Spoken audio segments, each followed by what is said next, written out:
There's something I've been realizing about myself. I just had this realization today, and maybe you've been here too. You ever go through something and at first all you can feel is the raw emotion of it, the sadness, the anger, the confusion, the disappointment. And because it hurts, it feels almost personal. But then once you sit with it long enough, you start realizing,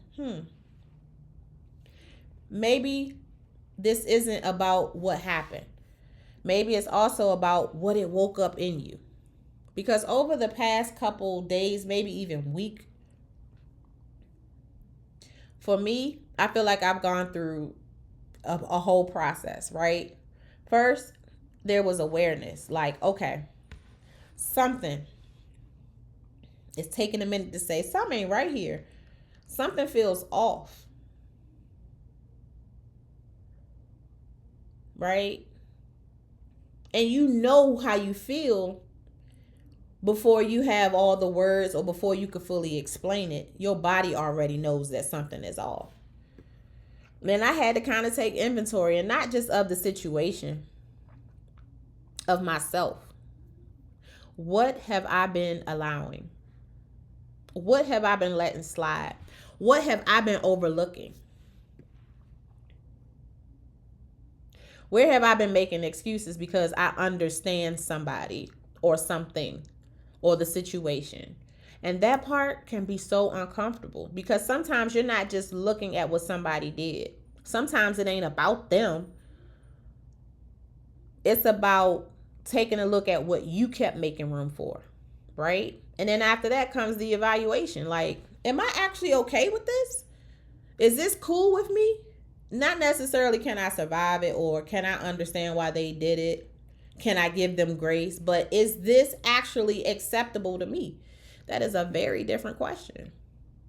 Because sometimes you become so good at understanding everybody else that you stop asking yourself what you need.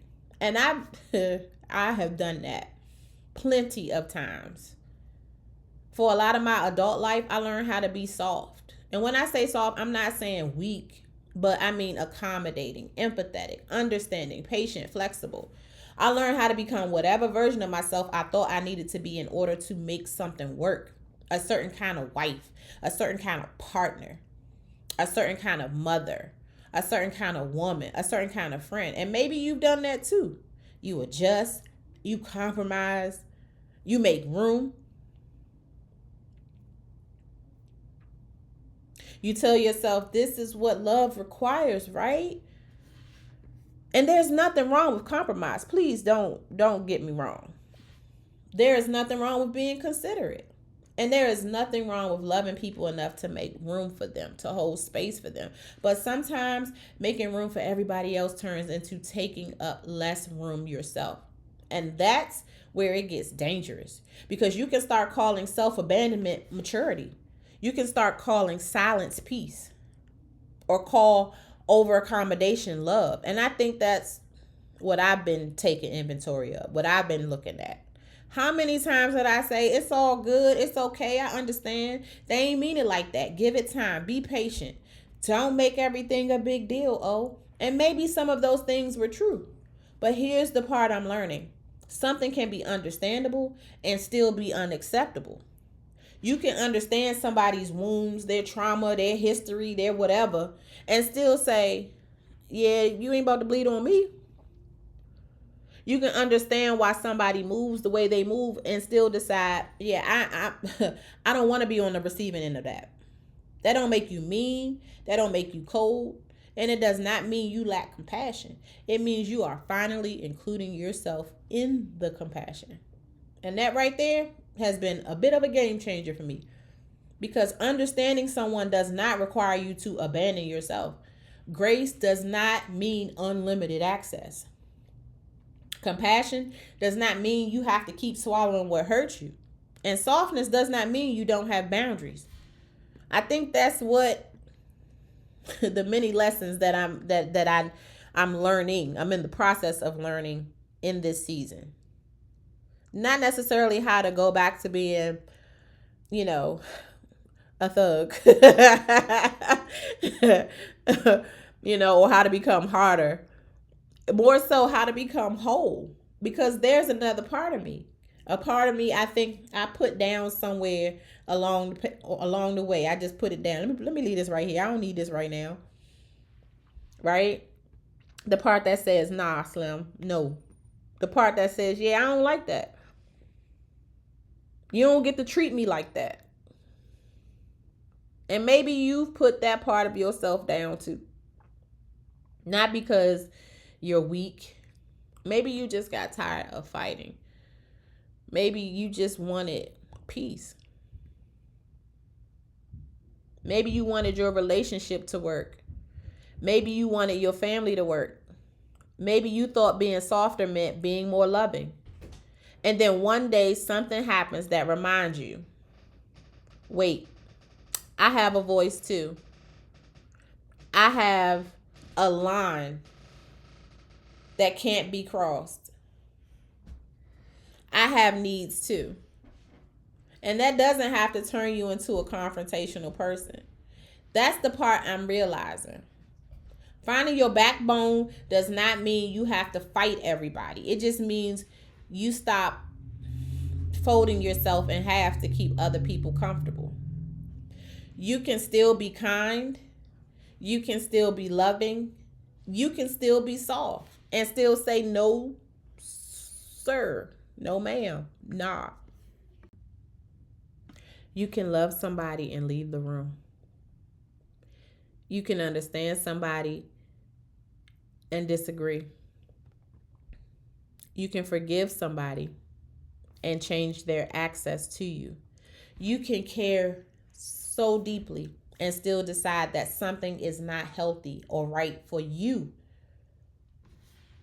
To me, that sounds like balance. Maybe some people might say or call it masculine and feminine energy. I understand that language too.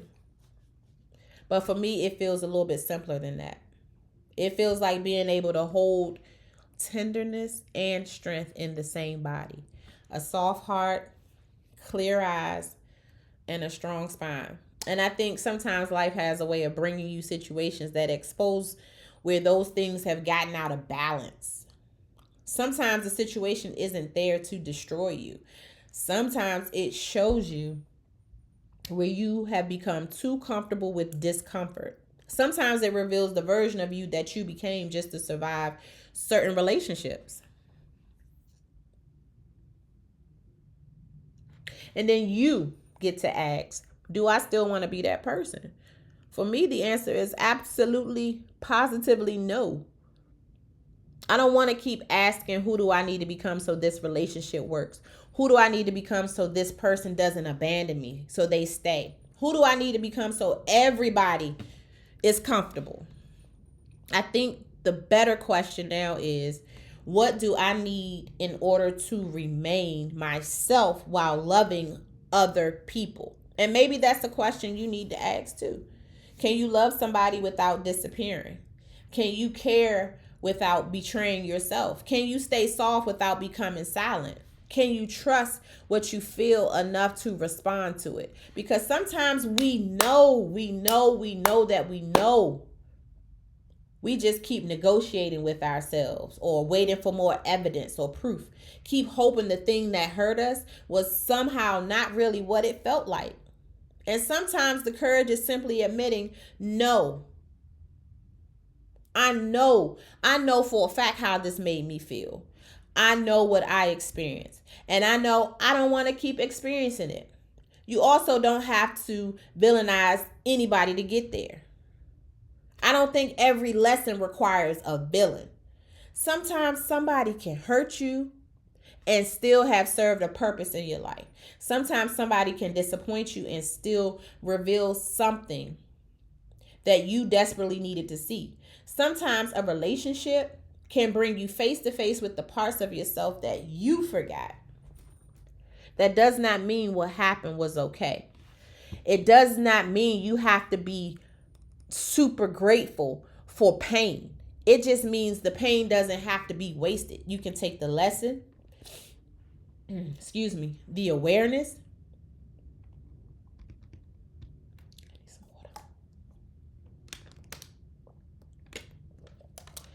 You can take the part of yourself that decided to boot up again, come back online, and leave the rest.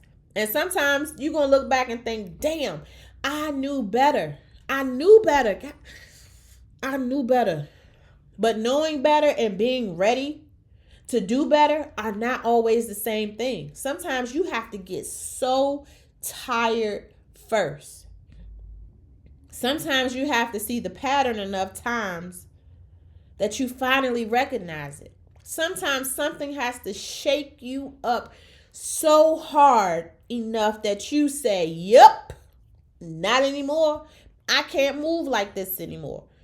And maybe that's where you are. Maybe you're not bitter or hardened. You just awake now. You was asleep. You was snoozing. Maybe you're realizing that the strongest version of you is not the version who never gets hurt. Maybe it's the version who stops abandoning herself or himself when she or he does. That's where I feel like I am right now. I'm still letting myself feel it. The grief, the anger, the disappointment, the clarity, all of it. Because I don't think healing means let me hurry up and get past these emotions, these feelings to get to the lesson. Sometimes you have to sit in the middle for a minute, for a second. But once it settles, take the lesson, keep the wisdom, keep the backbone, keep the part of you that decided to come home. Because maybe the situation did not create your strength. It just reminded you where you left it, where you put it, where you dropped it off. Okay? That's all I have. As always, if any part of this video resonates with you, go ahead and holler at me in the comments. Until next time, you got this. We got this. I love you all. Peace.